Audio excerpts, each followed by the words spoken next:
नमस्कार दोस्तों, स्वागत है एक बार फिर से आपका मेरे YouTube चैनल स्कूल मैथमेटिक्स में। दोस्तों, इस समय हम सैम्पल पेपर को सॉल्व कर रहे हैं और लास्ट के वीडियोस में मैंने क्वेश्चन नंबर 18 तक को कवर कर लिया है। तो आज हम क्वेश्चन नंबर 19 और उसके आगे के क्वेश्चंस को सॉल्व करेंगे। तो यहाँ आपको जैसा कि स्क्रीन में दिख रहा होगा, assertion reason based question. Question number 19 और 20 होते तो MCQ टाइप के ही हैं दोस्तों। इस पे 4 ऑप्शंस दिए जाते हैं, उनमें से एक ऑप्शन सही होता है, लेकिन इसमें एक्चुअल में 2 स्टेटमेंट्स दिए जाएंगे। एक कहलाएगा असर्शन, उसमें कोई एक बात कही जाएगी, और दूसरा होगा उसका रीजन। असर्शन को हम कैपिटल A से डिनोट करेंगे और रीजन को कैपिटल R से। तो इन दोनों स्टेटमेंट को अगर हम देखेंगे तो इनमें से 4 ऑप्शन जो दिया है, इसमें से कोई एक बात सही होगी। देखिए ए क्या है, पहला ऑप्शन क्या है कि both A and R are true. A और आर दोनों ही सही हैं and R is the correct explanation of A. ऐसा हो सकता है कि ए और आर दोनों ही सही हो और आर ए को करेक्ट एक्सप्लेन करता हो। दूसरा ऑप्शन है both A and R are true but R is not the correct explanation of A. मतलब करेक्ट तो दोनों ही है, लेकिन आर सही से उसका एक्सप्लेन नहीं करता, रीजन नहीं बता पाता है। जो हमारा रीजन है वो सही से नहीं बताता है, करेक्ट नहीं बताता है। थर्ड वाला ऑप्शन है A is true but R is false. ऐसा भी हो सकता है कि हमारा जो असर्शन है वो सही हो लेकिन रीजन ही गलत हो। और फोर्थ ऑप्शन है A is false but R is true. मतलब असर्शन ही गलत है लेकिन रीजन क्या है वहाँ पे ट्रू है। रीजन मतलब जो स्टेटमेंट दिया है, स्टेटमेंट ट्रू है मतलब।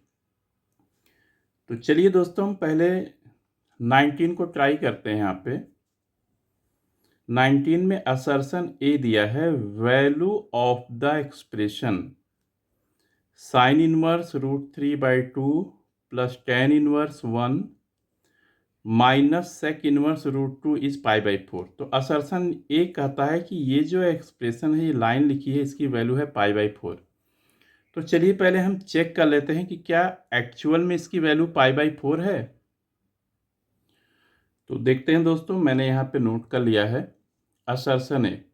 देखिए पहला है यहाँ पे साइन इनवर्स √3/2। साइन √3/2 कब होता है? 60 डिग्री पे।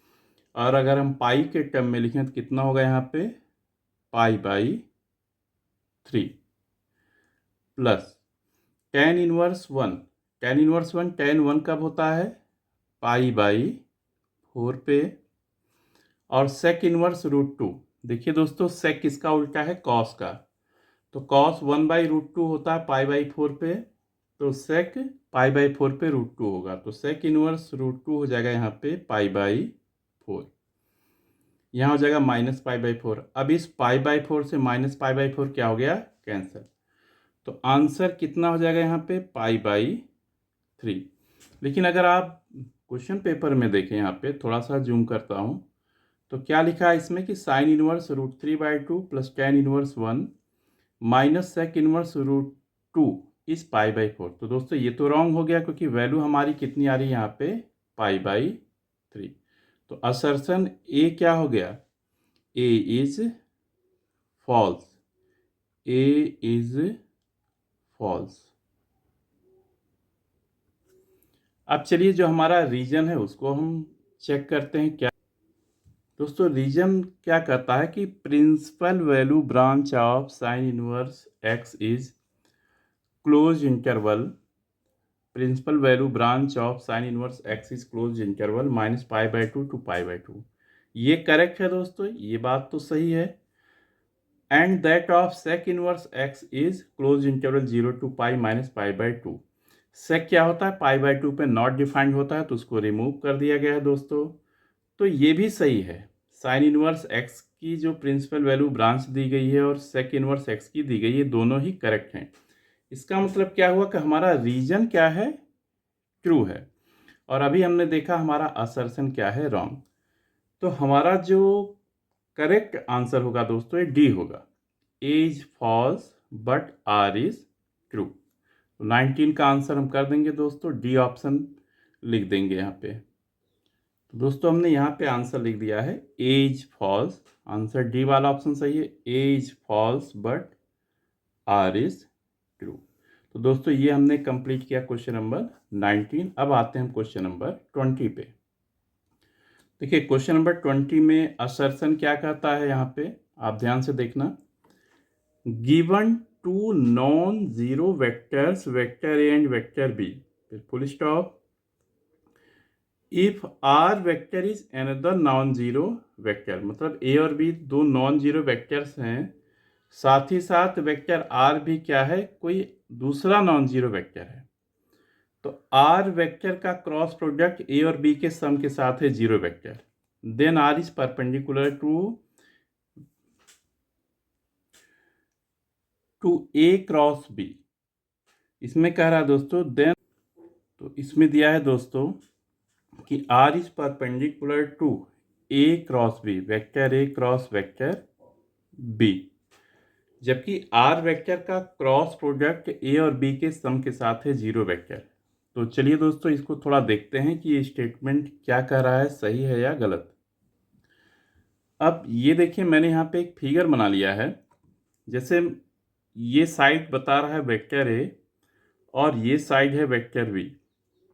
तो जो यहाँ पे ये तीसरा साइड है ये क्या रिप्रेजेंट करेगा, vector A plus vector B. ये तीसरा साइड है, इन ए और बी वेक्टर का सम रिप्रेजेंट करेगा। अब इसमें क्या दिया है कि आर वेक्टर का जो क्रॉस प्रोडक्ट है यहाँ पे vector A plus vector B के साथ क्या है यहाँ पे जीरो वेक्टर। इसका मतलब क्या हुआ, क्रॉस प्रोडक्ट जीरो होने से क्या होता है कि आर वेक्टर क्या हो जाएगा, पैरेलल हो जाएगा किसके, vector A plus vector B के क्या हो जाएगा, पैरेलल। तो देखिए फिगर में भी मैंने ये चीज़ बना दिया है पहले से कि आर वेक्टर किसके पैरेलल बनाया है, ए वेक्टर प्लस बी वेक्टर के। ये अपोजिट भी हो सकता है डायरेक्शन, ऐसा नहीं कि जिस तरफ ए प्लस बी है उसी तरफ होगा, ये इधर भी हो सकता है, बट क्या होगा, पैरेलल होगा। इसका मतलब ये हुआ दोस्तों कि जो प्लेन है जिसमें ए प्लस बी वेक्टर है उसी के पैरेलल क्या हो जाएगा, उस लाइन के पैरेलल क्या हो जाएगा, वेक्टर आर। तो अगर हम ए क्रॉस बी निकालें दोस्तों यहाँ पे, vector A cross vector B, तो vector A cross vector B क्या होता है दोस्तों, ये हमेशा ए और बी दोनों के परपेंडिकुलर होता है। तो वेक्टर ए और वेक्टर बी के परपेंडिकुलर क्या हो जाएगा यहाँ पे, vector A cross vector B. इसका मतलब जैसे आप ये पेन देख रहे हैं यहाँ पे, ये है परपेंडिकुलर है, वेक्टर ए और वेक्टर बी पे क्या है, ये परपेंडिकुलर।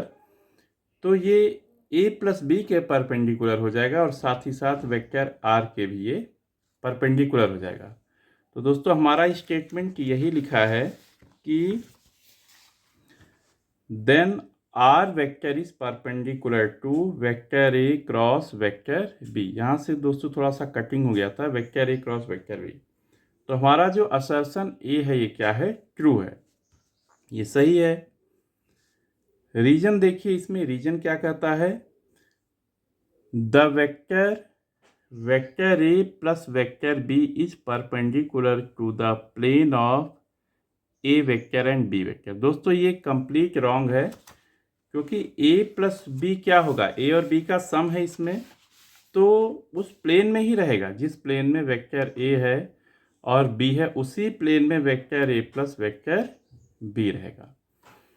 तो इसमें क्या हुआ कि ए तो ट्रू है लेकिन रीजन उसका क्या है, ये फॉल्स है। तो क्या हो जाएगा, कौन सा ऑप्शन सही होगा यहाँ पे, देखिए सी ऑप्शन कहता है यहाँ पे A is true but R is false. तो हम इस आंसर को तुरंत यहाँ पे लिख लेते हैं, यहाँ पे अभी तुरंत देखिए यहाँ पे हमने दोस्तों लिख लिया है A is true but R is false.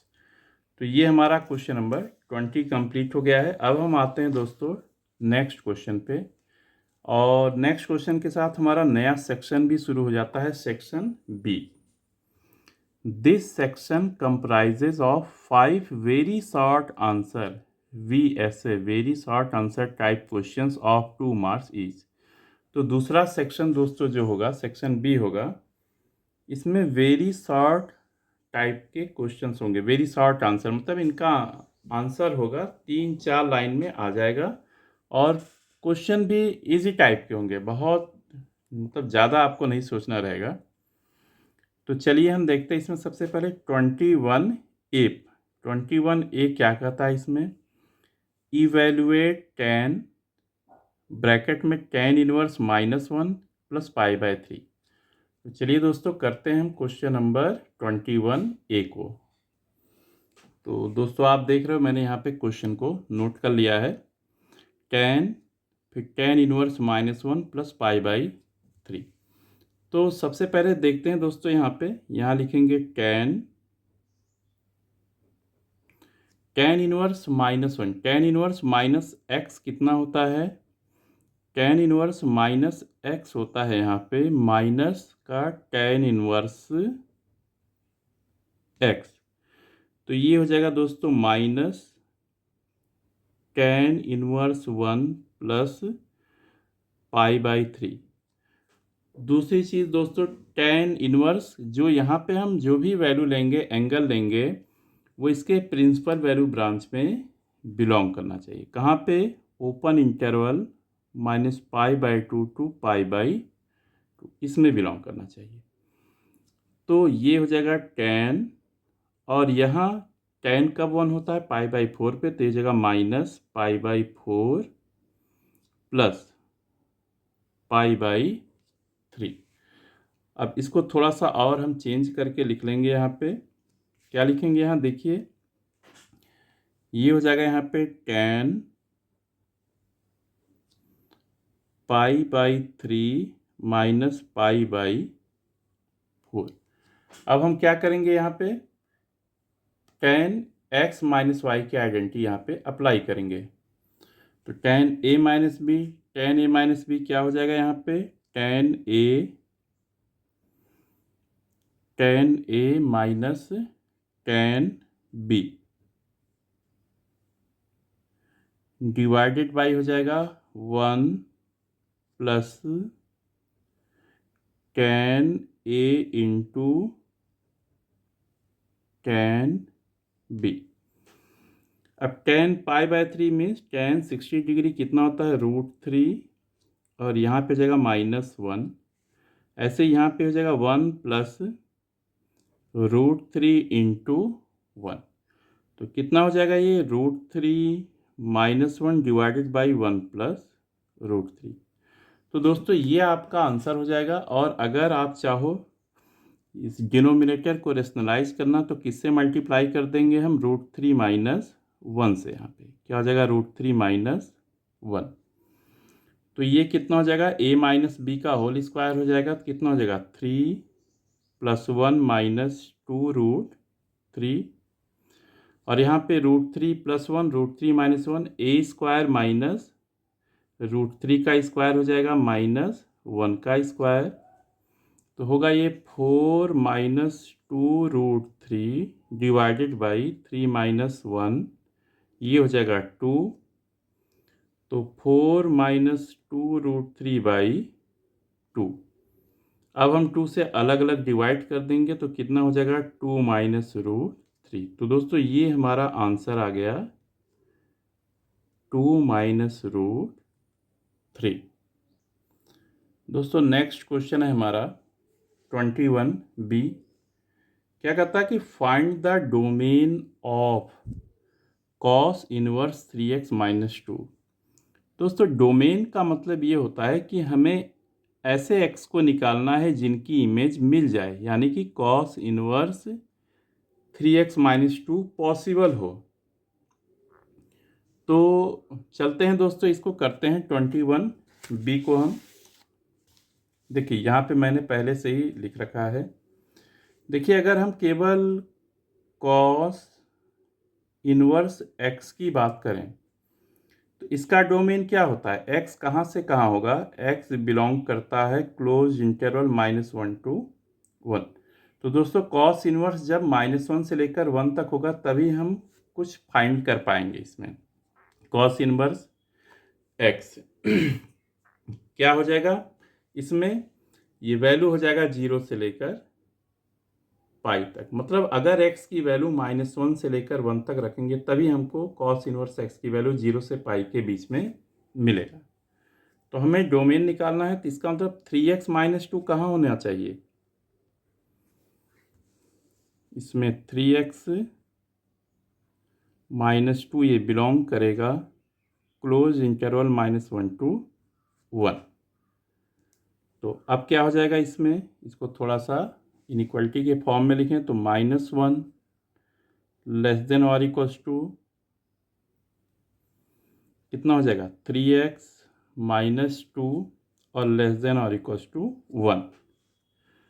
अब हम क्या करेंगे, तीनों ही टर्म्स में +2 कर दें। अगर यहाँ पे +2 कर दें, यहाँ भी +2 कर दें, यहाँ भी +2 कर दें, तो कितना हो जाएगा यहाँ पे 1, यहाँ हो जाएगा 3x और यहाँ हो जाएगा 3। इसके बाद तीनों ही टर्म्स को हम 3 से डिवाइड कर देंगे। यहाँ भी 3 से डिवाइड करेंगे, यहाँ भी 3 से डिवाइड करेंगे, यहाँ भी 3 से डिवाइड करेंगे। तो ये हो जाएगा 1/3 लेस देन और इक्वल्स टू 3 से 3 डिवाइड होगा 1 आएगा x, और यहाँ 3 से 3 डिवाइड होगा तो आएगा कितना 1। तो यहाँ 1 लिख देंगे। इसका मतलब x कहाँ बिलोंग करेगा इसमें, ये हो जाएगा क्लोज इंटरवल 1/3 to 1। दोस्तों ये हो गया। तो डोमेन क्या हो जाएगा इसमें, डोमेन हो जाएगा क्लोज इंटरवल 1/3 to 1। तो हमने कंप्लीट कर लिया है 21B। अब आते हैं दोस्तों नेक्स्ट क्वेश्चन पे, क्वेश्चन नंबर 22।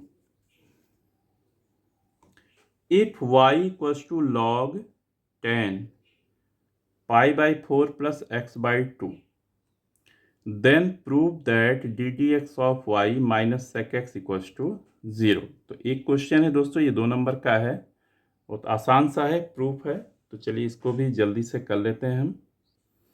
तो यहाँ पे दोस्तों मैंने नोट कर लिया है, गिवन दैट, क्या गिवन है इसमें, y equals to log 10 π/4 plus x/2 to prove, क्या प्रूव करना है, ddx of y minus sec x equals to 0। तो चलिए दोस्तों हम प्रूव करते हैं। इसमें हमें कुछ नहीं करना है, हमें y को डिफ्रेंशिएट करना है, और हो सकता है डिफ्रेंशिएट करते ही हमें ये लाइन मिल जाए। तो कितना होगा यहाँ पे dx of y equals to dx of log 10 π/4 plus x/2। तो log x का क्या होता है 1/x। तो चेन रूल से कितना हो जाएगा 1/10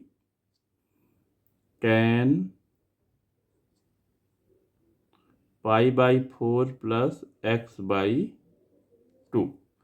अगेन 10 को करेंगे दोस्तों हम, 10 का क्या हो जाएगा sec स्क्वायर π/4 प्लस x/2। फिर वापस हम π/4 प्लस x/2 को करेंगे, तो π/4 का तो 0 हो जाता है और x/2 का हो जाएगा डेरिवेटिव 1/2। अब हमें क्या करना है दोस्तों, इसमें सब को साइन और कॉस में चेंज करना है। तो कितना हो जाएगा 1/, ये हो जाएगा sign π/4 plus x/2 divided by कितना हो जाएगा यहाँ पे cos π/4 plus x/2 into sec square क्या हो जाएगा 1/, कॉस स्क्वायर, तो ये हो जाएगा 1/,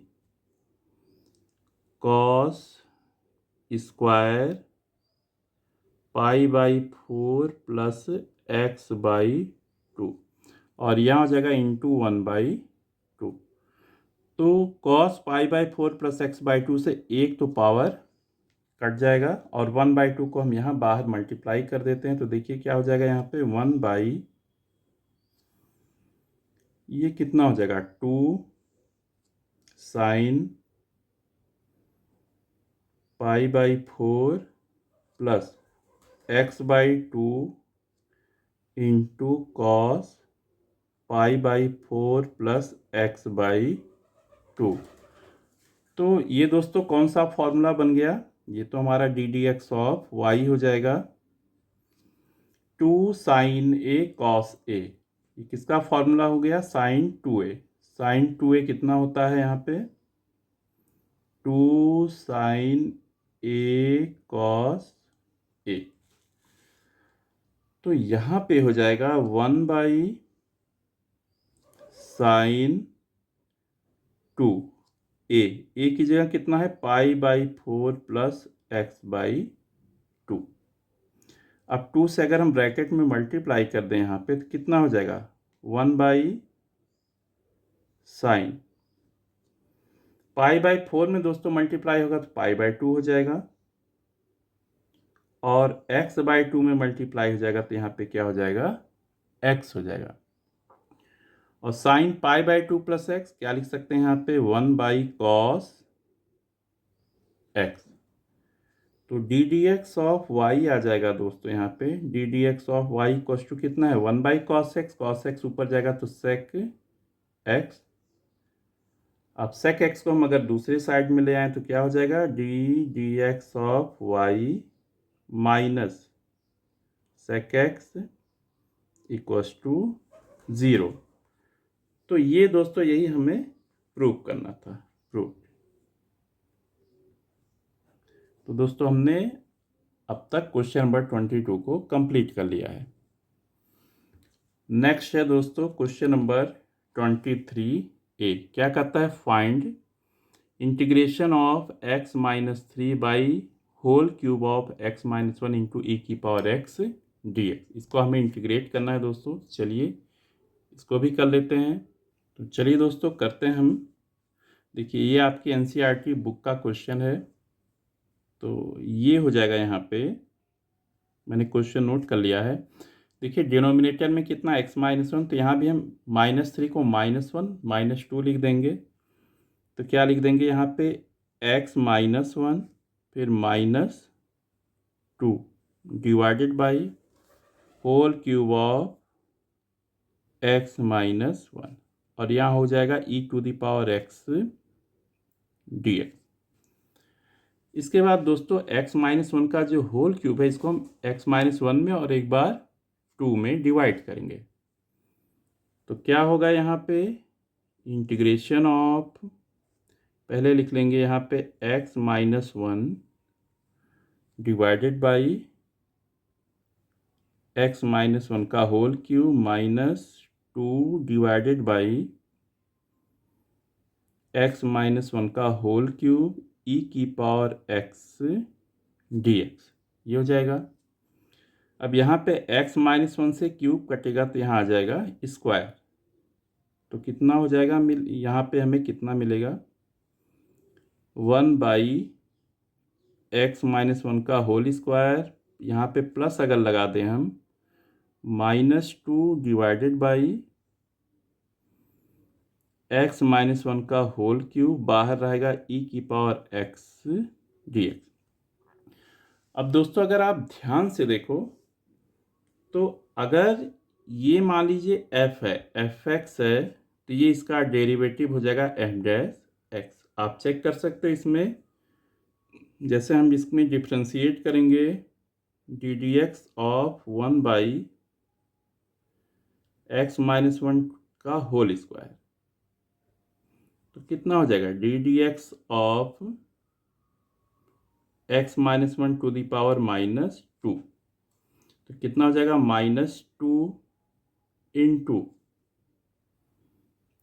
x minus 1 to the power -2 -1, और वापस हम किसको डिफ्रेंशिएट करेंगे? X minus 1। तो कुल मिला के दोस्तों आ जाएगा इसमें -2, ये -3 होगा, इसको डिनोमिनेटर में ले आएंगे एक्स माइनस 1 का होल क्यूब, एक्स का डेरिवेटिव 1, तो ये हो जाएगा दोस्तों -2 डिवाइडेड बाई एक्स माइनस 1 का होल क्यूब, और 1 का डेरिवेटिव 0। तो एक आइडेंटिटी दोस्तों आपने पढ़ा होगा कि ई की पावर एक्स एफ एक्स और प्लस एफ डैश एक्स, अगर फंक्शन और उसके डेरिवेटिव का सम है, साथ ही साथ ई की पावर एक्स से मल्टीप्लाई है, तो ये हो जाता है ई की power x into F x plus constant. ये हो जाएगा दोस्तों। तो यहाँ पे अगर हम अप्लाई करेंगे देखिए तो कितना हो जाएगा, x minus 3 divided by X minus 1 का होल क्यूब ई की पावर एक्स डी एक्स।